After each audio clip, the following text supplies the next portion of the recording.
तभी भगवान कहते हैं मैं अपने स्वरूप को रचता और प्रकट करता हूँ। कहते हैं कि साधु पुरुषों के लिए और धर्म का रक्षण करने के लिए ही मैं हर युग युग में अवतार धारण करता हूँ, युगे युगे है। पर एक बात कहूँगा कि भगवान तो देर में आते हैं ना, इतने तो कई बार गुलाम हो जाते हैं हम लोग, इसलिए उसका इंतजार ना करें, अपने धर्म की रक्षा करें।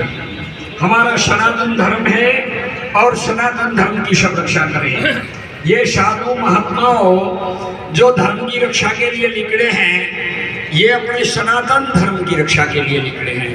और सनातन धर्म सबका है। हिंदुस्तान में रहते हो तो हिंदुओं का सनातन धर्म है। सनातन धर्म प्राचीन है। मेरे प्यारे हो, ये जो निकले हैं संत महात्मा, ये द्वारका से निकले हैं और आ रहे हैं सारे भारत से मिलकर।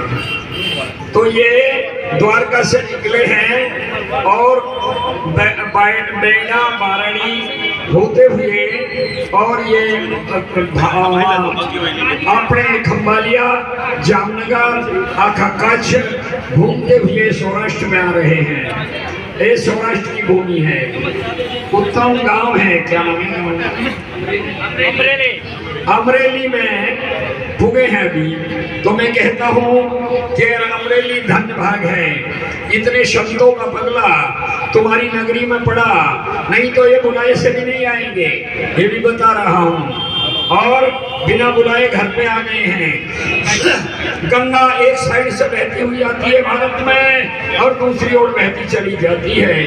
करोड़ों स्नान करते हैं उसमें, वो पापों को नष्ट करती है, ऐसा बिल्कुल सत्य है। पर पापों को वे नष्ट करती है वो जो तुम्हारी भूल से होते हैं। कीड़ी मकोड़ी बहुत से जानवर अपने पग के नीचे मर जाते हैं और किसी संगति दोष से भी कोई लग जाता है, पश्चाताप करता है आदमी कि भाई जुलम हुआ हमसे। तो याद रखे, कोई किसी काट के गए मैं गंगा नहाया हूँ, अरे हमारा पाप चलो जाए ना जाए हो भाई। क्योंकि कहा है कि गंगा जी के नहाने से कौन कौन तीर गए, तीरेंगे तो वही जिसके हृदय में हर है।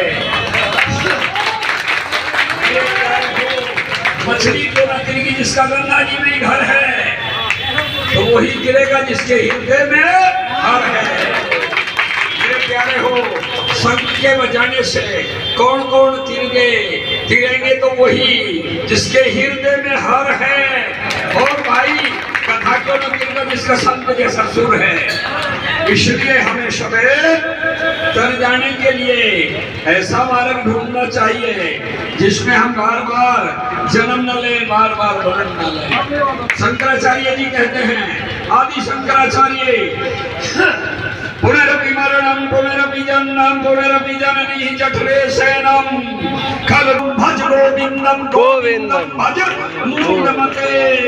आदि शंकराचार्य ने मूढ़ बताया आदमी को छेले। हम पुनरपि मरते हैं, पुनरपि जन्मते हैं, पुनरपि जननी जठरे शयनं।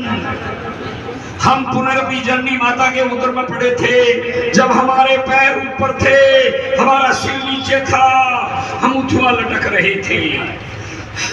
तब उस परम पिता परमात्मा से हम प्रार्थना करते थे, हे मालिक, हे परमात्मा, मुझे इस नरक से निकालिए, मैं कभी आपको नहीं भूलूंगा, नहीं भूलूंगा। ऐसे कौन करता था गर्भवास में, पर भूल गया बंदे तू आकर यह संसार में। ये संसारे और मुरारे। जब हम इस संसार सागर में आए, हमने जिसको देखा उसे सत्य मान लिया, सुना उसे भी सत्य मान लिया, वाणी बोलने लगी उसे भी सत्य मान लिया, मन और बुद्धि का वेग जब बढ़ने लगा उसे भी सत्य मान लिया।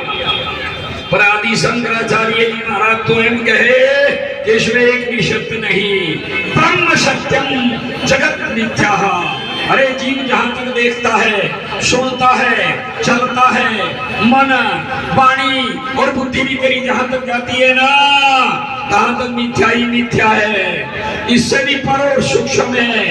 एक बार ढूंढो अपने पावर हाउस को। अभी तो आप बल्ब ही जल रहे हैं धरती पर, बल्ब को पावर हाउस नहीं कहा जा सकता। क्योंकि पावर हाउस तो करोड़ों बल्ब जला सकता, करोड़ों पावर हाउस नहीं जला सकता। तो हम अपने पावर हाउस को खोज लो। मैं तो यही कहता हूं, जैसे संत खोज लेते हैं, गृहस्थ में भी खोज लेते हैं। नहीं ऐसा कि गृहस्थ में नहीं। भगवान कृष्ण ने एक बार अर्जुन को कहा, बड़ा प्यारा शब्द है। भगवान कृष्ण ने कहा, अर्जुन तू मेरे जैसा बन जा। उसने कहा, प्रभु आपको ब्रह्म कहते हैं, मैं गृहस्थी आदमी आपका मुकाबला कैसे करूंगा। कृष्ण ने कहा, बहुत जोर से हंसे भगवान कृष्ण। जब गृहस्थ शब्द आया तो बहुत जोर से हड़हड़ाहट पड़ी। तो अर्जुन ने कहा, प्रभु आप क्यों हंसे। बोले, अर्जुन इसलिए हंसा, मेरी बात सुन ले भाई। हाँ, हे अर्जुन, गृहस्थाश्रम में रहता हुआ मनुष्य भी त्याग के द्वारा परमात्मा को प्राप्त कर सकता है। परमात्मा को प्राप्त करने के लिए त्याग ही मुख्य साधन है। अतएव शास्त्रणियों में विभक्त करके अर्जुन त्याग के लक्षण लिखे जाते हैं। अब कभी आपने देखना होए तो गीता जी पूरी होए ना, नीचे शास्त्रणी लिखी रहती है, उनमें शब्द जरूर आएंगे, इसलिए आप देख भी सकते हैं। भगवान कृष्ण ने कहा, अर्जुन हाँ, गृहस्थाश्रम में रहता हुआ मनुष्य भी त्याग के द्वारा परमात्मा को प्राप्त कर सकता है, और परमात्मा को प्राप्त करने के लिए त्याग ही मुख्य साधन है।